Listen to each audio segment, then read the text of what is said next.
Hello, gati ko. Hoy, tihin do Robibar kan tabona. Ado Robibar hisab te joto hor unak rege jemon jil bang haku huyuk gya. Ado tihin do noy Robibar hote te tihin do thoda jil mane 1 kg jilin utuyek tabona. Ado tahle noy to jil noa do ge doho kading an noy je bilati dur. Iya aluin ge akada noa nitoin fry lahaya. Ado tahle sunumin dur letabon ge gate. Sanam ko noy nyel tabon pe ar utuyek tabonai comment kate pe badai hochoin tabona he ठीक আছে no 1 kg jil menak tabona he no 1 kg jil menak tabona ar noa alu bes majhari size punya alu kicak akak tabona noy bilati ge akak tabona ar barya tej pata menak tabona thoda kacha longkai kuci akak tabona আর নয় যে পেঁয়াজিং কুচাও কাট তাবনা মেশিনতে নোয়া তেই উতুই তাবনা ঠিক আছে ললো কানা কোহাই আডি জোর ললো tahan senggel se adi jor lolo ado noa aluin fry da tabun ge apa siwa ado noa je aluin sajo kita nitong थोड़ा बुलुंग इमा हतो बना परिमाण मतो आजा नोआ भाजा हुई लेन तबन गे भाजा हिजुक कना नोआ हा कति रंग चेंज लेन खान गे जेमन बादामी रंग हेज लेन खान गे कति मुलो ससांग इमा तबना तारपरे भाजा हुआ आदो rakap dohoi tabona tarpore noy je jil do hui kana no dokhana gundo masala thoda ima tabona mane jate rong hiju ar thik jo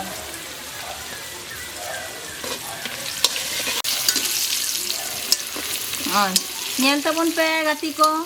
he jato hor ge nongka orak re gider pider sanam ko tahen kita bona nongka gider pider isin kate bon jom hocho kuwa kati sahan ko agu nyogo ya ko ben ko atar ke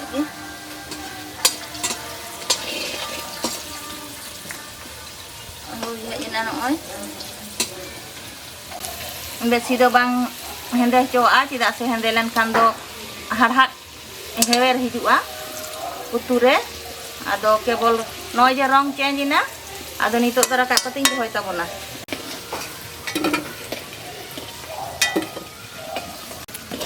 oh marang buru do din ge khajak do noy bhaja kating doho ke tabona no do jil rein mesaya sobai do ba joto hor do babon mesaya kichu kichu hor do आलू तो बाबन मेसाया एखन जिल गेबन इन दो माने आलू गिदर को खोजो जिल मेसा आलू आदो ओनाते बारिया पिया आलू मेसा का तबना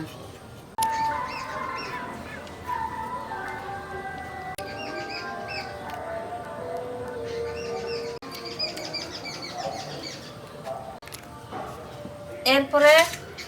गाती को नय जे पियाजिन गे का तहन तबना नोआ नितो दो पियाजिन एमा तबना नितों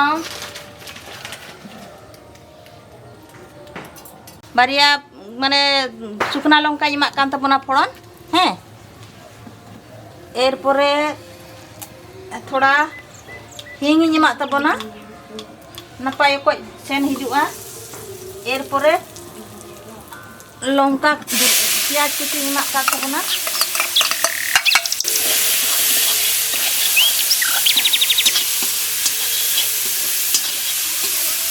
नय जे iya kaca longkang ge doho ka tabona kucia doho ka tabona noa baria ema kan tabona jal do jemon poriman bo tabon jom noy je baria tej sakam abuak dare renak ge si agu ka tehena noa baria tej sakam ema kan tabona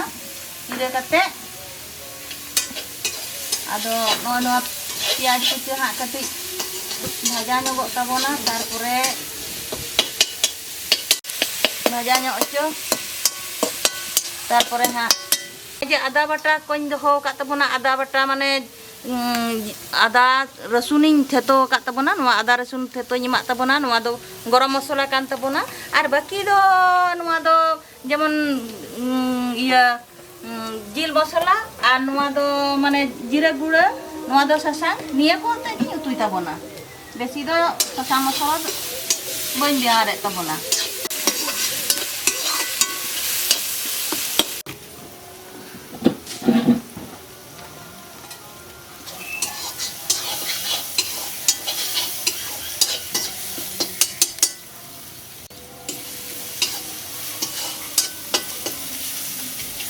रंग बदल हिजुग कना हैं एरपरे कटी are कटी रंग hedge लेन गे तारपरे आदा बटा एमा तबुना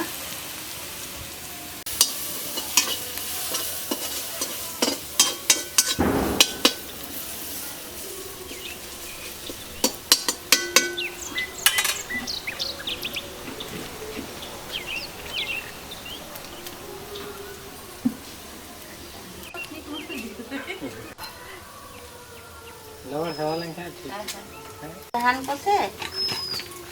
sampai isin tuh anong kagian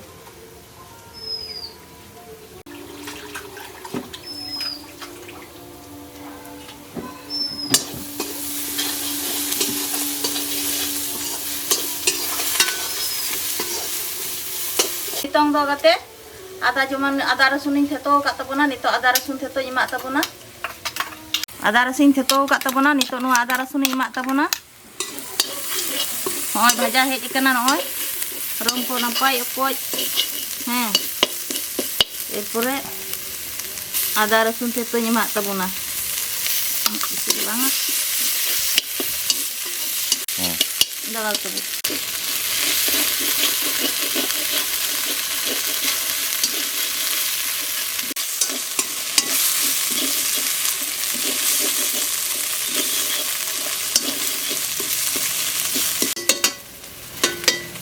Dati ko nyelet tabuna pe to noy ada rasun mane kosaw hej akana odi moj so ko rakap hijuk kana so ko nyamok kana adi moj noy kosaw hej ina erpore noy ge jiling ge doho kat tabuna gati ko nyel tabun be noa nito jiling emak tabuna adi hor jil mane iya katet ko utuya mane kosaw mane iya katet jamon marinate katet ᱤᱧ ᱫᱚ marinate ᱫᱚ ᱵᱟᱹᱧ ᱠᱚᱨᱟᱣᱮᱜᱼᱟ ᱱᱚᱝᱠᱟ ᱛᱮᱦᱚᱸ ᱩᱛᱩ ᱜᱟᱱᱚᱜᱚᱜᱼᱟ ᱡᱮᱢᱚᱱ ᱵᱟᱨ ᱯᱚᱫᱽᱫᱷᱚᱛᱤᱛᱮ ᱚᱱᱠᱟ ᱦᱚᱸ ᱠᱚᱨᱟᱣ ᱜᱟᱱᱚᱜᱼᱟ ᱦᱮᱸ ᱟᱨ ᱱᱚᱜᱼᱚᱭ ᱟᱫᱟ ᱨᱟᱹᱥᱩᱱ ᱠᱚᱪᱟᱣ ᱠᱟᱛᱮ ᱤᱧ ᱡᱤᱞᱤᱧ ᱮᱢᱟ ᱦᱟᱫᱟ ᱟᱫᱚ ᱱᱚᱜᱼᱚᱭ ᱡᱮ ᱡᱤᱞ ᱠᱷᱟᱸᱡᱚ ᱠᱟᱛᱮ ᱵᱩᱞᱩᱝ ᱮᱢᱟᱜ ᱦᱩᱭᱩᱜ ᱛᱟᱵᱚᱱᱟ ᱛᱮᱧ ᱫᱚᱦᱚ ᱛᱟᱵᱚᱱ ᱜᱮ এরপরে তো নয় বুলুং এমা হাতাবনা bañ lay da mid চামচ se bar চামচ পরিমাণ মতো জিল যেমন তাহেন তাবনা সেই অনুপাতে মানে বুলুং বন এমা কিছু মানে হুন্ডা ñoga ado tahle কিছু কোন পর থেকে হানওয়া ᱨᱮᱱᱟᱜ ᱫᱟᱜ ᱦᱟᱸᱜ ᱩᱰᱩᱠ ᱦᱤᱡᱩᱜᱼᱟ ᱚᱱᱟ ᱫᱟᱜ মানে কষাও কষাতে ᱠᱟᱹᱴᱤᱡ hawet hawjua un jukha ha noa joy je sasam masala ko doho kat tabona ona sasam masala ko hai lagaw tabona nitong do ado noy lana suda kate kichu khani mane minute 2-3 ki dhapole tabon ge thik ache ar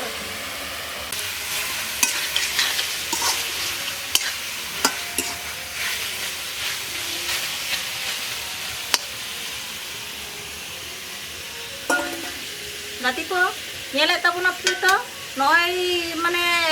nitong noy je giling khajo kada manante noy je gil rena miten da mane uduk hijua ona do sirik da ado na sirik da hawet cho kate sasam masala emak do napayo ar bakhaj do mane sirik da rena mane so tahen gia arti chong ona khatira indo soda te in chabah to mane sirik da in hawet nyo cho তারপরে নয় যে সসা মশলা দহ কাদা নোয়া কো এমা তাবনা কাটি সাহান কো ছিটাও তাবন গে হয় দাতি নয় নিতো হাওয়ের হেজ আকানা নেল দাতে জিল রেনা যাহা দা উডুক হিজুआ যাহা যেমন আরুক কা আবো ona dak jemon uduk hijuan noy ado ona noy hawet hijuk nitok hawet hijuk kana ado nitok mane sasang emah tabona tabun kana gunda kata poriban moto gunda sasang lagawat tabona poriban moto erpore lagawat tabun kana noa do meat masala lagawat tabun kana 1 চামচ পরিমাণ মতো এরপরে নোয়া দিন লাগাও তাবুন কেনা জিরা গুঁড়ো 1 চামচ পরিমাণ মতো এরপরে দো আদো লড়া নিয়ে লেতাবুন গে নয় আদো নিতো মজগে মশলা মিলা মানে সুবিক দা ভাবে রাখে তো আদো নয় মশলা মজগে নিতো দো কষা নয় আদি মজ সরাকাব কানা gati ko nyel tabun pe ar comment kate badai join pe ape ko ho urak kore gidel ko ben isin basang kate jom cho ko takun pe he ona ge lei tabona erpore noy je kosa hej em tinya gil erpore noy je bilati ge akak tabona gati ko noy nyel dape noa bilati mane bes ningkana sari bilati ge akada he ado nito noy noa bilati emak tabona Hari hej kana noy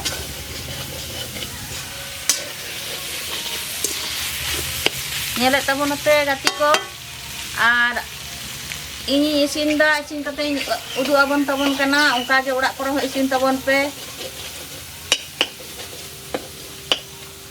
ar gider puja bo jom chok tabon ma ar comment kate badai choi tabon pe ape hon ongka ge isin basang kate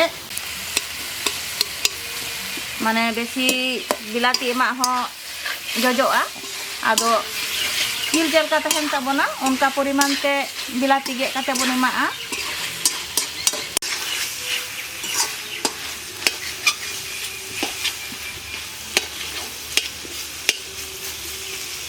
nyel da pese ado nito noy je aluin bhaja doho kat tabona nito noa aluin mesa hatabona tahle khan ado mojge isin mesa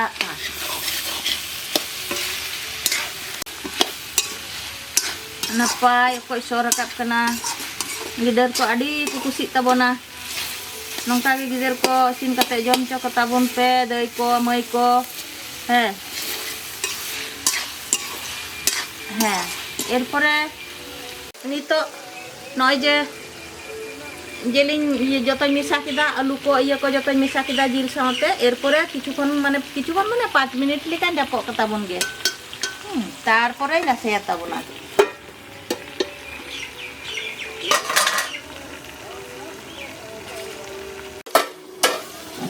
Kalau gitu ya. Ini murah itu sih. Gati ko noy jil mane kosa he ekan tabona erpore nitong do pura hoy je garam masala doho kat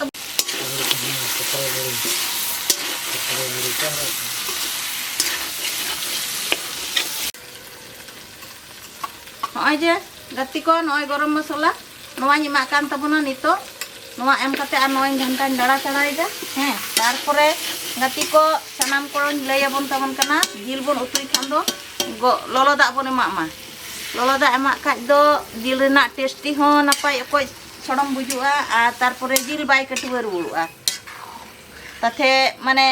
kasi jil bon utui tate polti jil bon utui tate je kono jil go bon utui mane lolo dak emak ge napai u'a gati ko noy je rasaya tabonai gaya-gaya noy je nitong noa rasaya tabonai nitong ado hedai cho huyu'a gaya-gaya hak moj ge hedai iya ko hedai tege hak komoa ado erpore utu hui tabona ar gider ko bun jom cho kuwa he ma ado noy dapok kak kana 5 minit pore nito do nyel tabona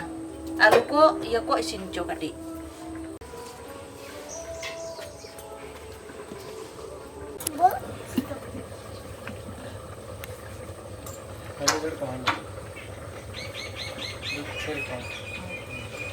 Jujur note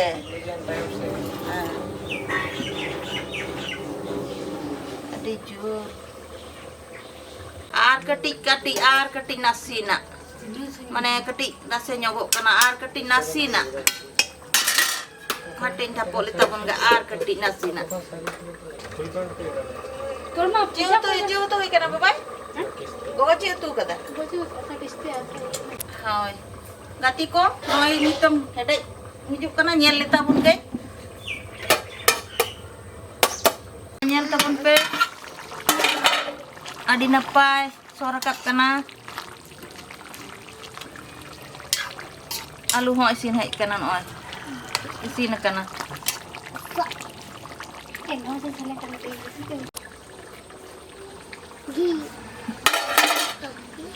gati ko noy nyele tabon pe noy noa do mane gotom kana ado one je jil bon utui se kasih jil bon utui je kono jil ko bon utui mane noa kati gan judi mane kor noa do kati latu nyogok kana chamoch mane cha chamoch te aci cok poriman yang udu ya tabona miki je jil re hoy ini gan ge argo marang emak khai aro napai sorom bujugua gati ko nyel tabon pe nongka ge isin basang kate gider ko jom cok tabon pe ar inya nuwa isin orak channel le mane comment kate badai join pe ar subscribe pe niya ge kata do ar sanam ko napai tahen tabon pe gati ko anapai pe tahenan